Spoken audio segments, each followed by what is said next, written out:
Hello and welcome to Good Morning Africa here on Housing TV Africa. It is always a pleasure to break the day with you here on the station. I am Dorcas Chia. And I am Raymond Ken Mbata. Yes, Raymond, it's good to have you on the program. Welcome to Good Morning Africa. Thank you very much, Dorcas. Yes, so Raymond, how has the week been so far? The week has been busy, but for you, how has it been? I mean, it's been charged. You know, we are the center of the country. We are the center of the capital. We are the capital itself. So whatever happens in Aso Rock, we tend to sneeze here. You understand?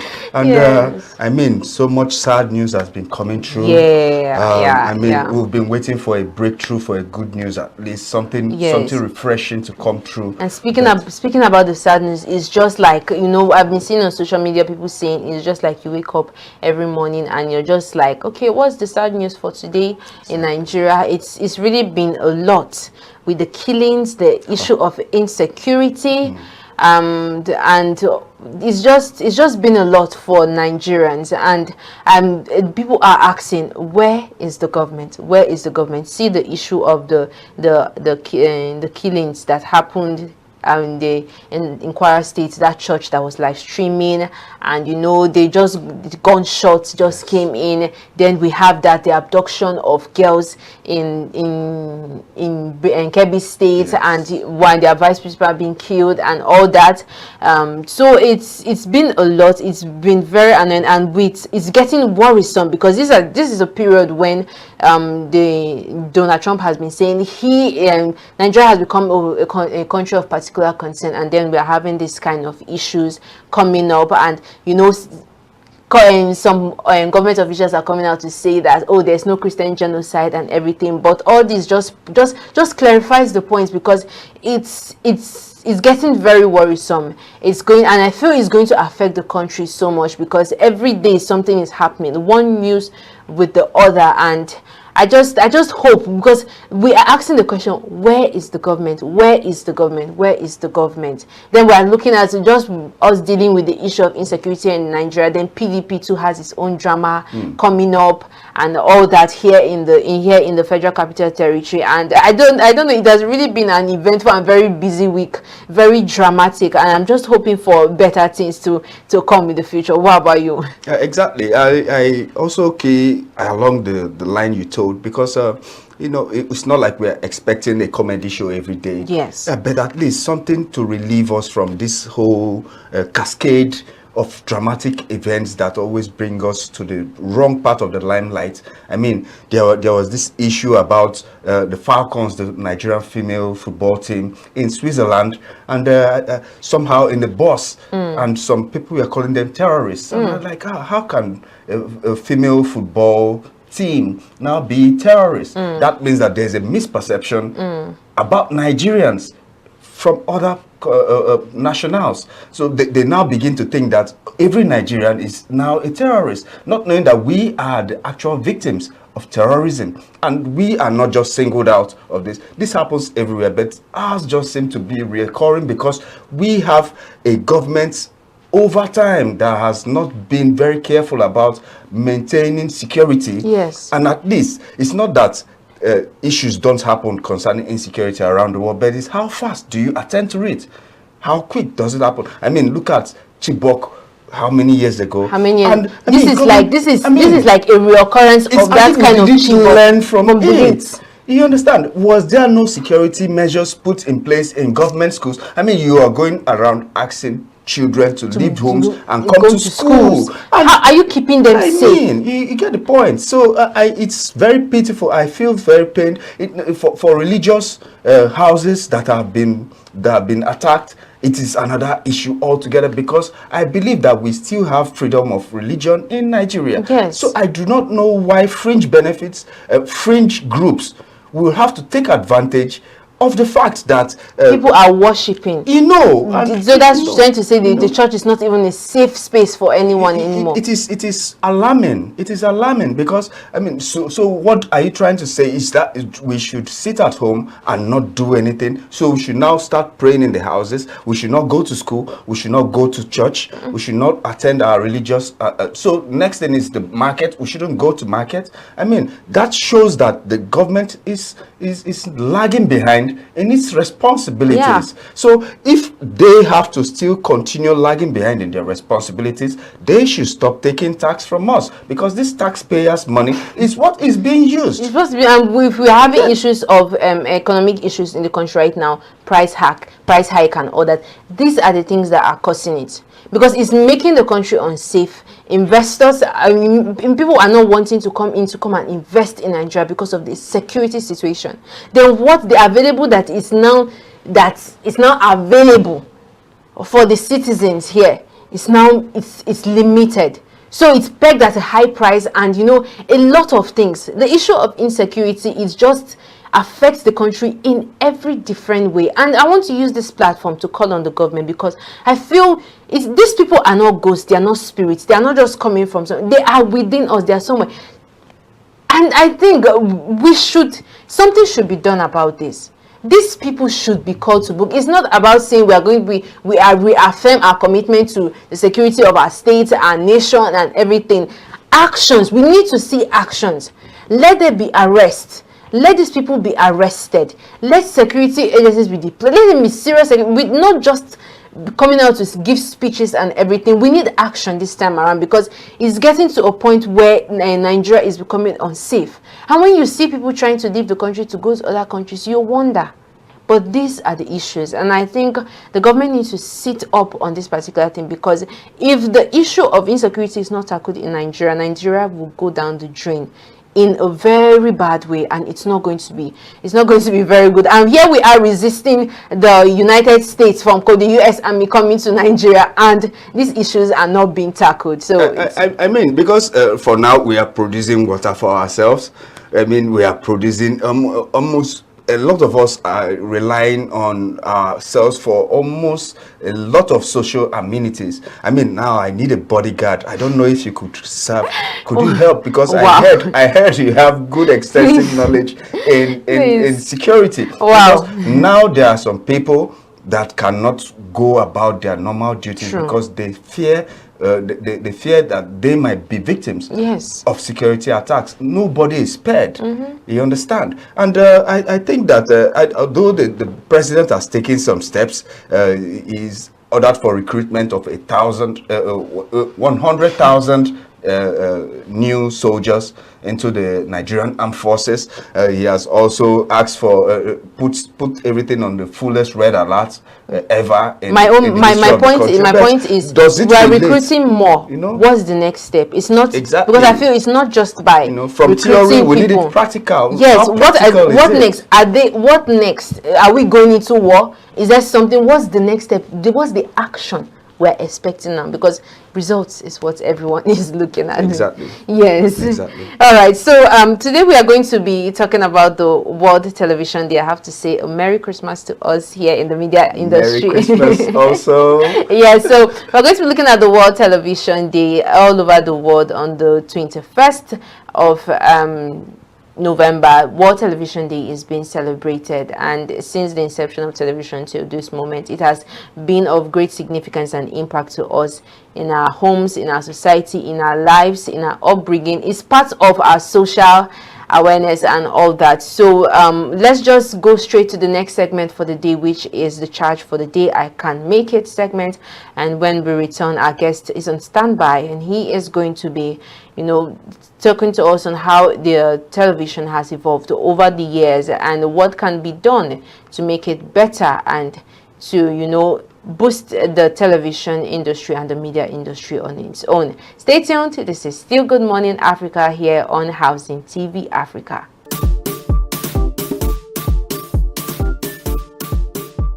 Good morning again.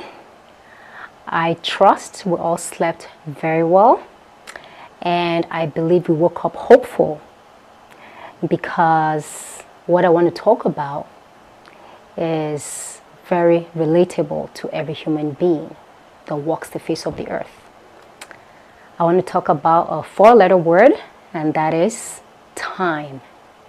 T-I-M-E, time. You've all heard of the song. I think they sang that song, or whoever sang it like a while ago.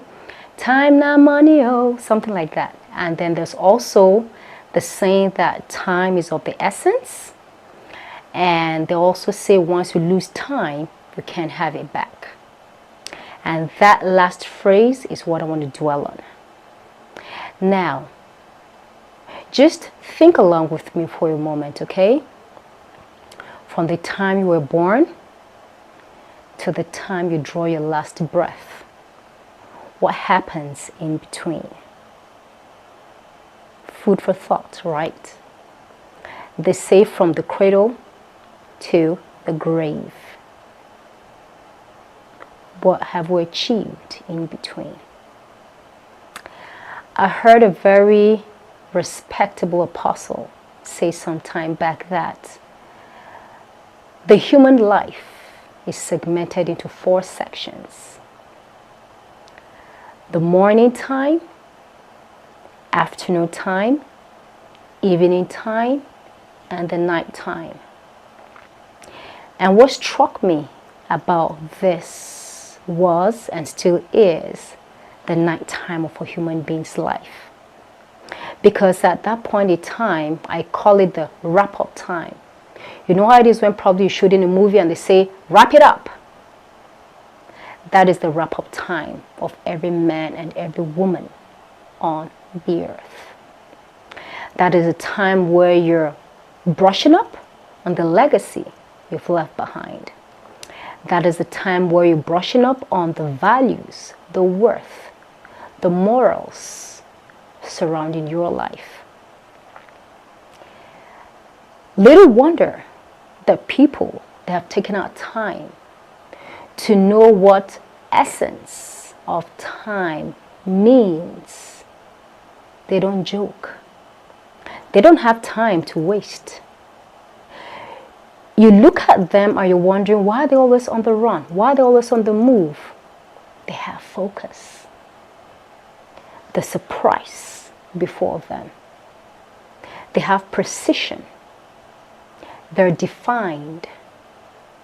There's something they're aiming for, and once you aim for something that is in front of you, you can't afford to be distracted.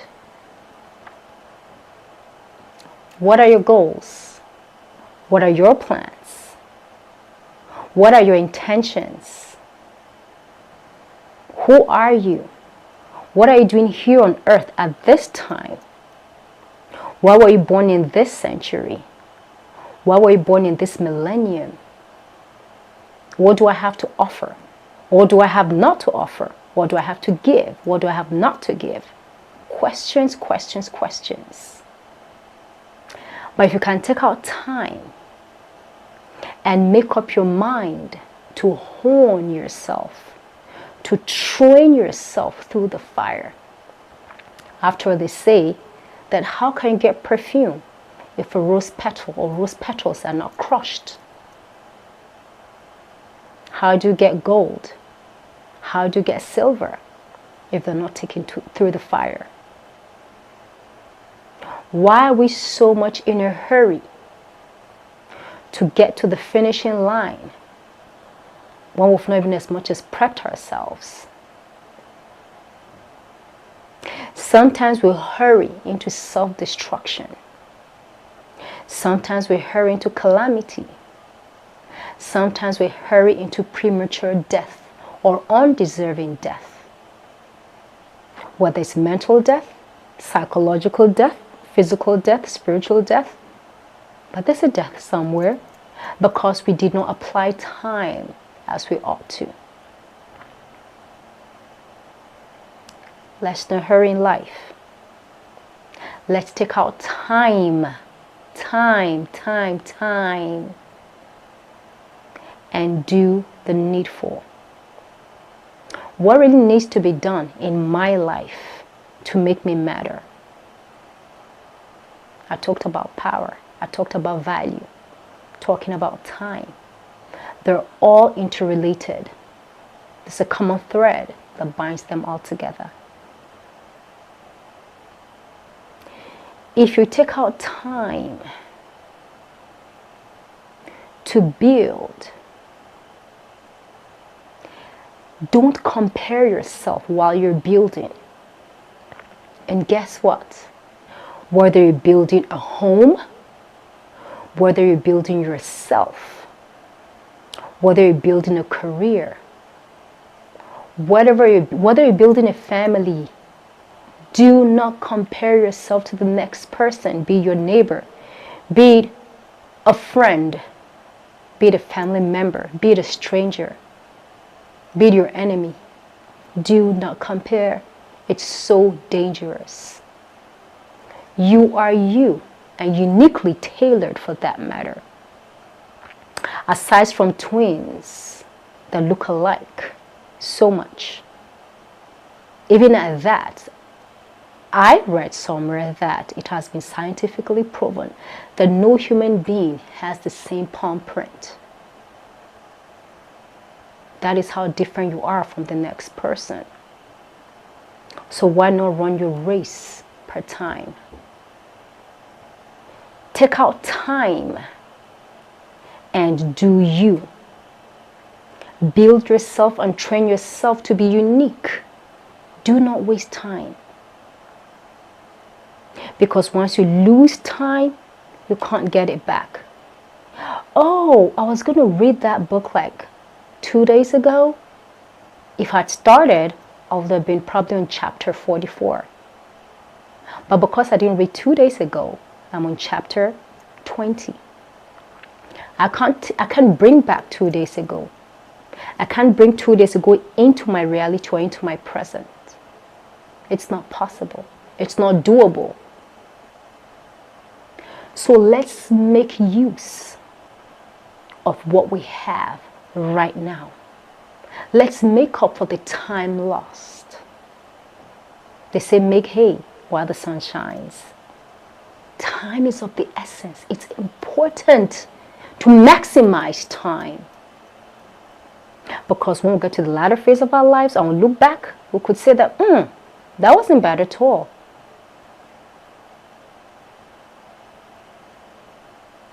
Time. Let's maximize time. Let's make the best use of time. Because in the long run, what you do with your time really does matter. So, as I inspired this morning, I'm going to close by saying, tick-tock, tick-tock, tick-tock, tick-tock goes the clock. Let's not waste any more time. Because you still have time to make the best of your situation. Until next time, let's keep winning. Bye.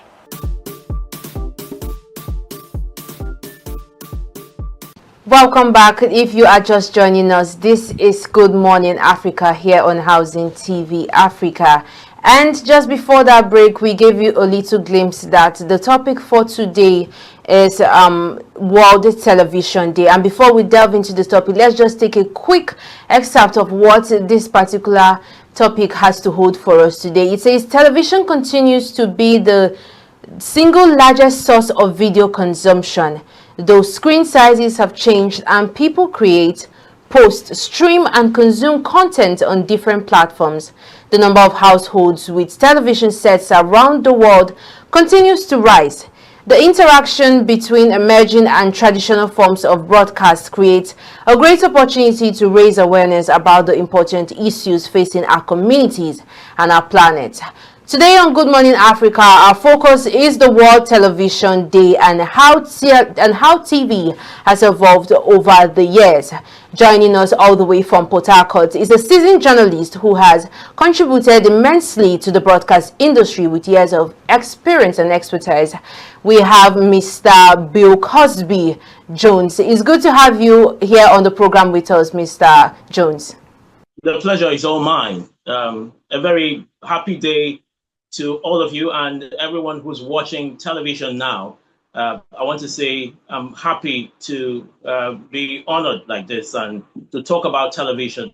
Yes, I would like to say today is Christmas Day for the broadcast journalists. We that are in the media space, it's our Christmas Day. So Merry Christmas to us. Merry Christmas to all Yeah. of us. So let's just delve straight into the discussion for today. We are talking about World Television Day, and this has been celebrated every year. So in 2025, what does World TV Day represent? And nearly after a century after the intervention of television. In answering that question, I will have to take you back, and then also mankind. If you take it back to 1925 to 1927, when Philo's Franz Smith invented television. It's like Alexander Graham Bell inventing the telephone. So television had really evolved. It has evolved over time. And today it means a lot to everyone, both the young and old, who have been watching television, who sees television or who uses television as a medium of communication, a medium of learning, a medium of education, a medium of information. Television, I mean, you will create 15 centuries describing what the importance of television to us and what it had done for us as a people in this planet, especially, and beyond. Oh, okay. And so, how would you say television has shaped the way we understand things like global events and even cultures over the years? You know, television, you know, I had stated the importance of having the evolution. If you look at the cultures of the world, the lifestyle of other people, I first learned of the Greek mythology on television, different mythologies in Greek. So it has really enhanced, viewing of the world as a global village. Some of us have not traveled out of Africa, but we know what's happening in the United States of America. We know what's happening in Russia. We know what's happening in Afghanistan. We can tell tales, even more than those who live in those continents. So I don't think that, in all our life inventions, that something has impacted on Nigerians, on other world citizens, like television. So it has really brought us to, when you talk about unity, you talk about knowing of culture and other things of other people. Television stands at the forefront of what we do in the world today. Okay, Mr. Jones, calling back to the invention of the television, there has been other inventions over time that has, per se, threatened the existence of the television. Let's start with the smartphone, and let's start with also different other devices that has taken the shine of television. Where do you see the television in the next 20 years? All right, so the television, regardless of the current inventions or science tech that we have seen, a foray, inventions that had threatened television. You talk about the internet, you talk about the phones, you talk about some other gadgets that people view more. Now, this is where the television, why television cannot be thrown off. Authenticity of information. Some of these channels, some of these inventions are not regulated. All right, on television, we have regulation. We have people who are watchdogs who say, "Oh, this shouldn't go on." Who will tell you that you need to investigate some matters before it goes on air. So the world, people rely on television for authenticity. People rely on television to tell you that this I can trust with all my heart because it's coming from the TV. A regulated sector. All right. So I'll give you an instance before I move on.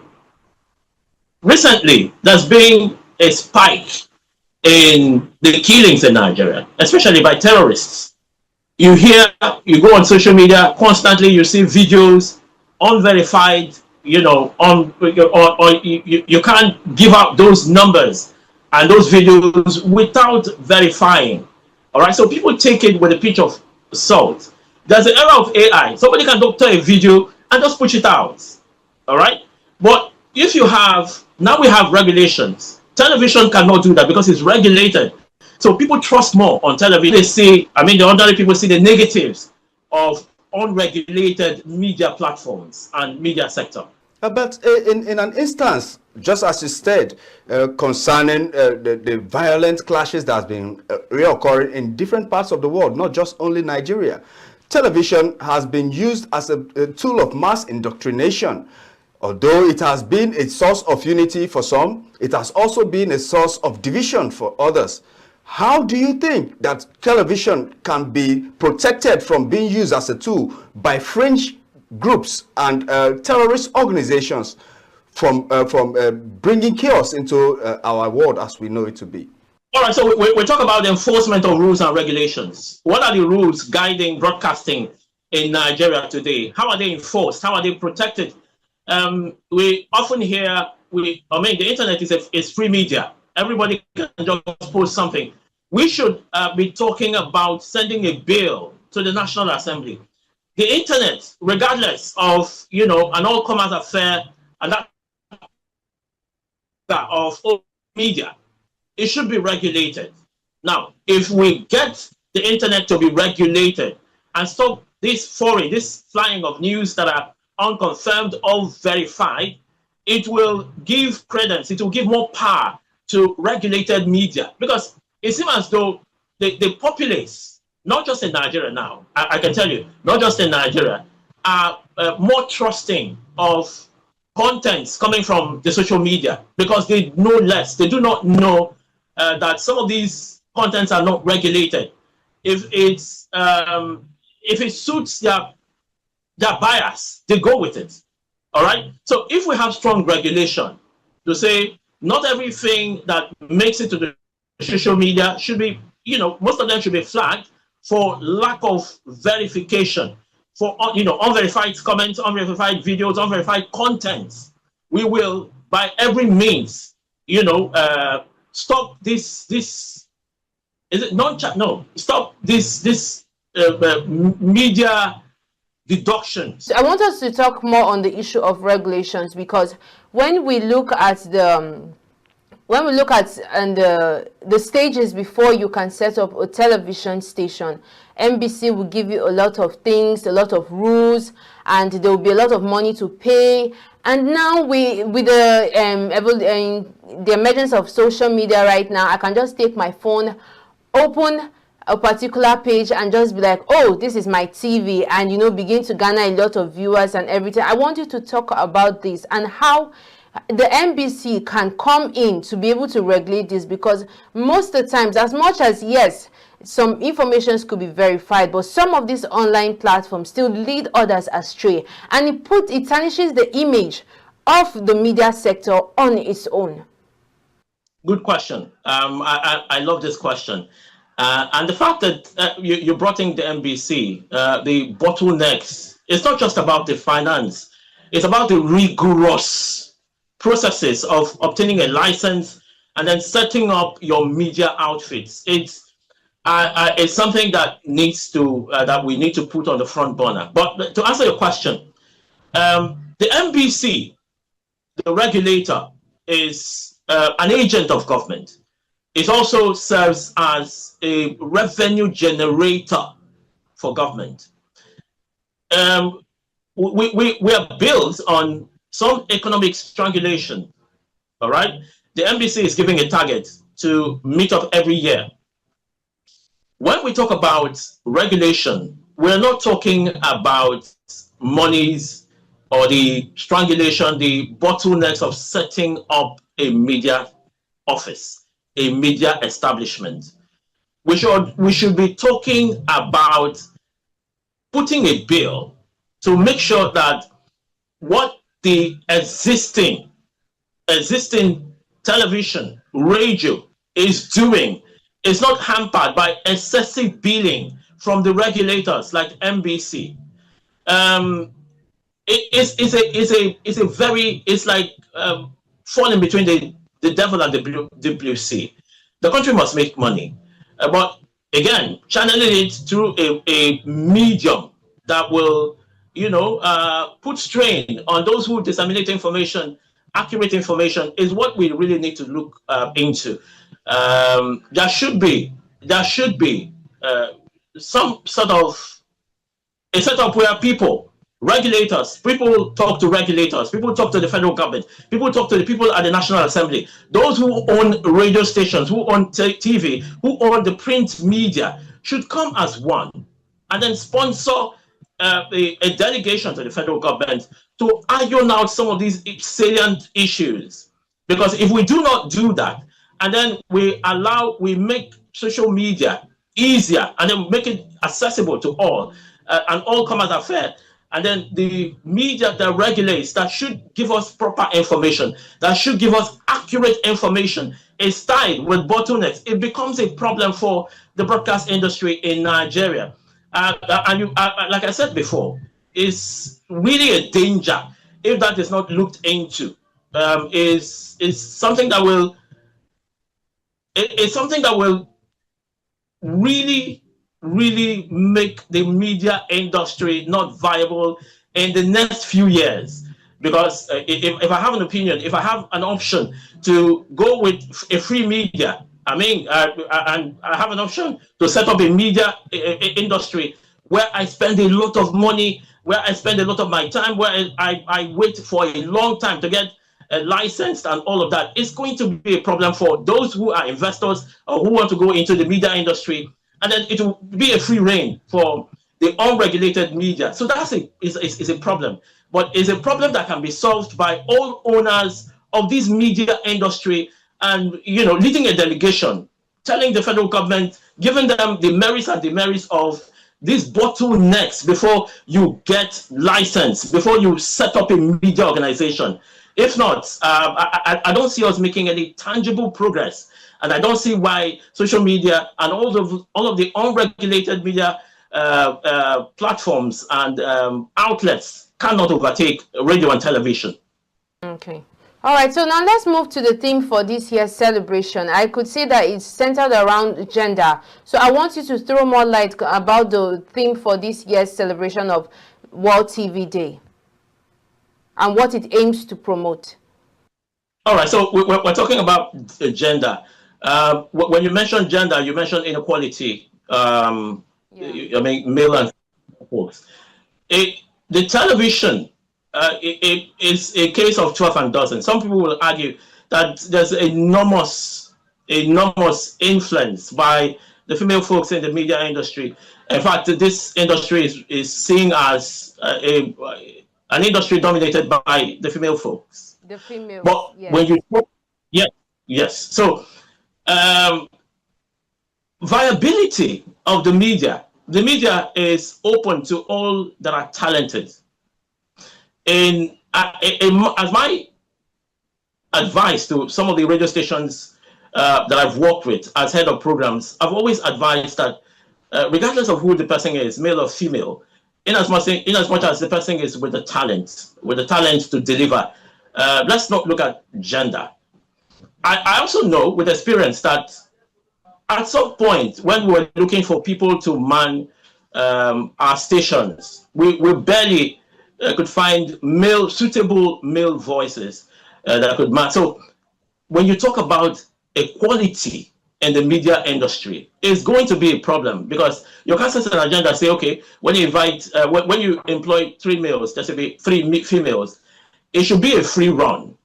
The media industry shouldn't have shouldn't be pegged or shouldn't be have a condition where you say, okay, let's employ equal sexes, male 5, female 5. I'm just giving an example. So that is going to be a major problem. Let it have a free run where anyone who is talented, be it female or male, should be employed and should have that merit of employment. Okay. All right. Sorry, but before we come back to my colleague, I just want to throw this question and ask, do you think over the years the media industry has lost its credibility in the sense of press freedom and giving out the truth, because we've had issues of he who pays the piper dictates the tune and all those kind of issues. So would you say, would you as a media, as a broadcast journalist, would you say that over the years, in one way or the other, the TV industry has been affected or is losing its credibility slowly with when it comes to the issue of ownership and maybe other factors surrounding it? Absolutely, absolutely. Over the years, the television has lost credibility, and I'll tell you why. In recent times, we see that people who are not, who shouldn't be on television, are on television because of lack of jobs.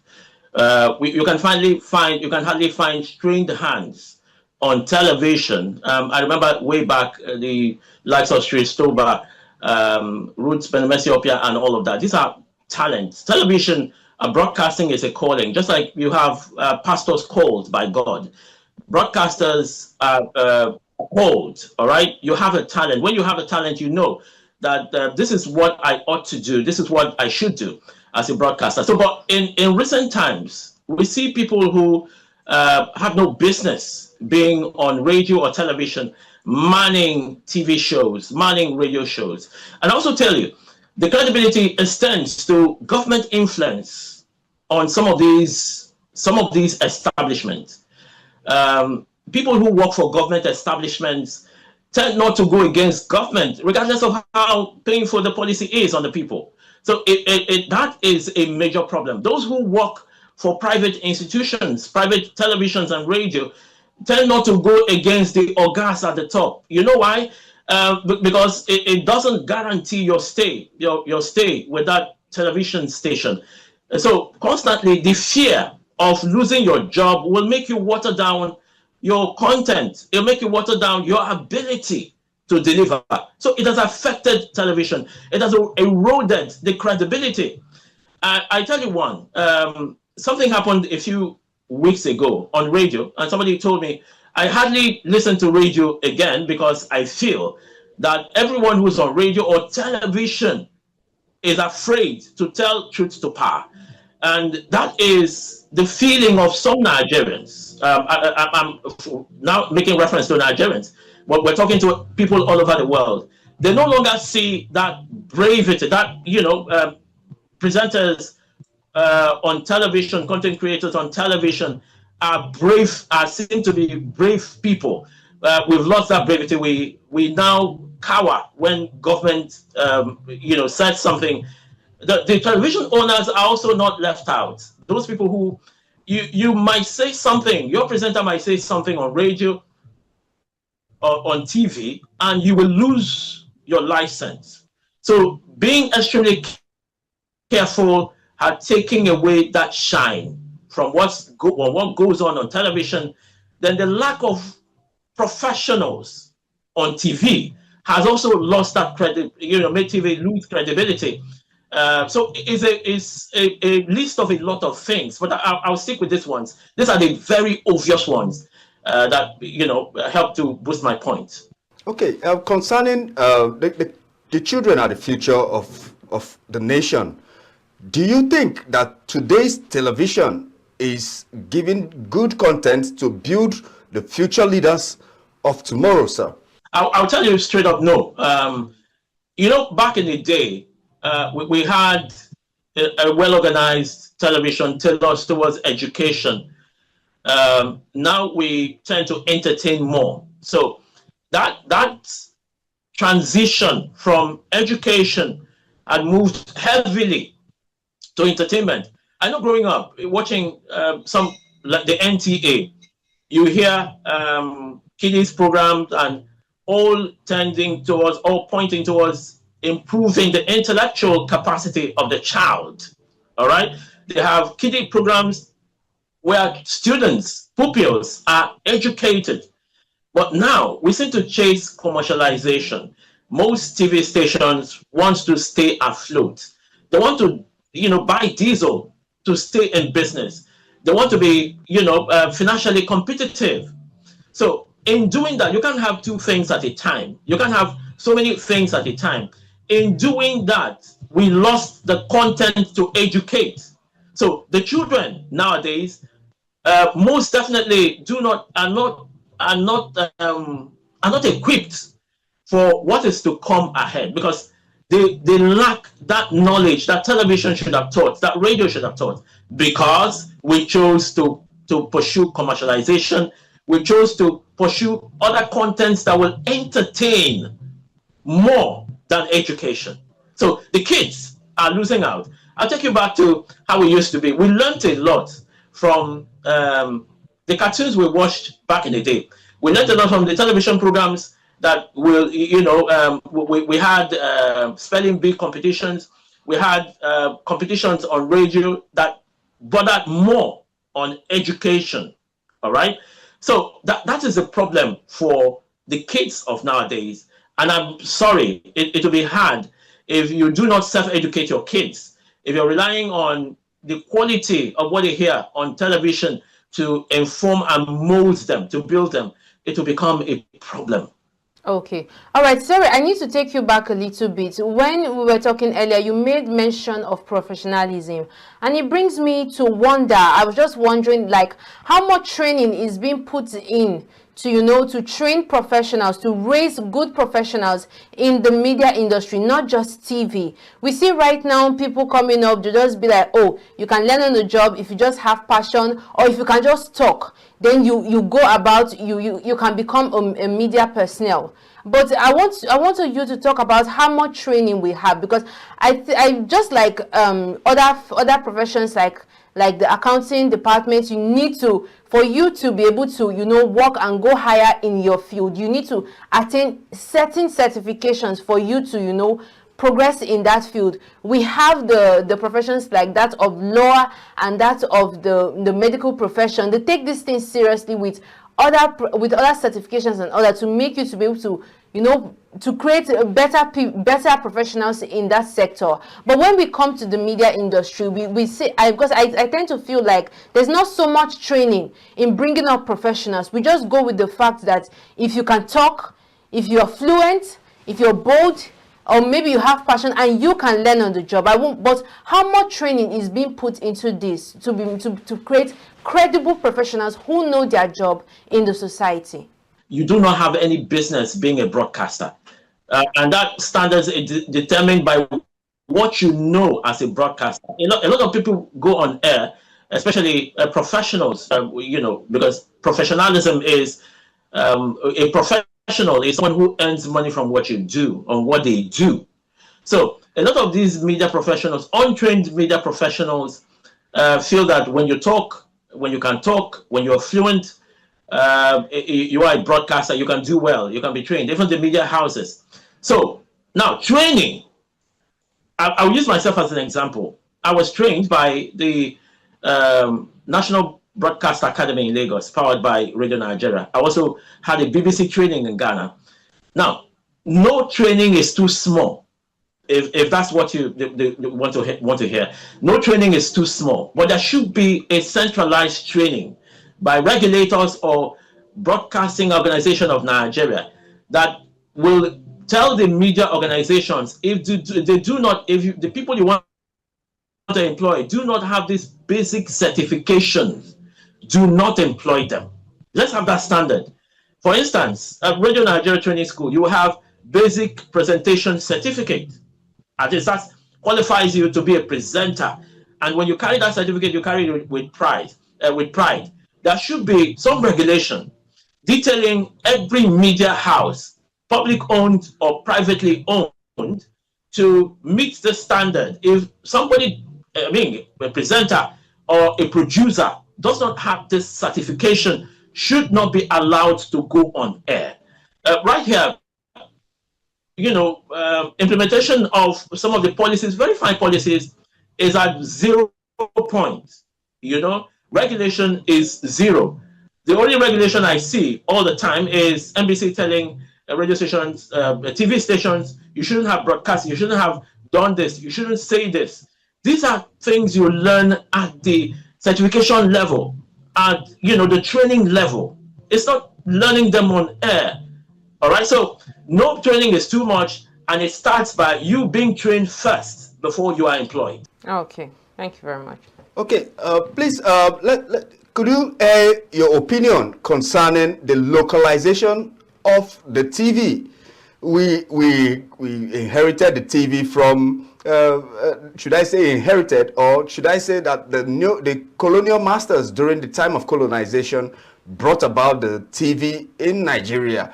And we still have a situation in Nigeria where local TV channels are still aping the colonial masters, aping the kind of content that the colonial masters have. We do not still have TV stations that have full content of our local languages and culture. Could you please it's even struggling to get accepted out there. People are even our Nigerians, our fellow Nigerians, are choosing the foreign content over that of our local stations or even channels. And that's where it's absolutely wrong.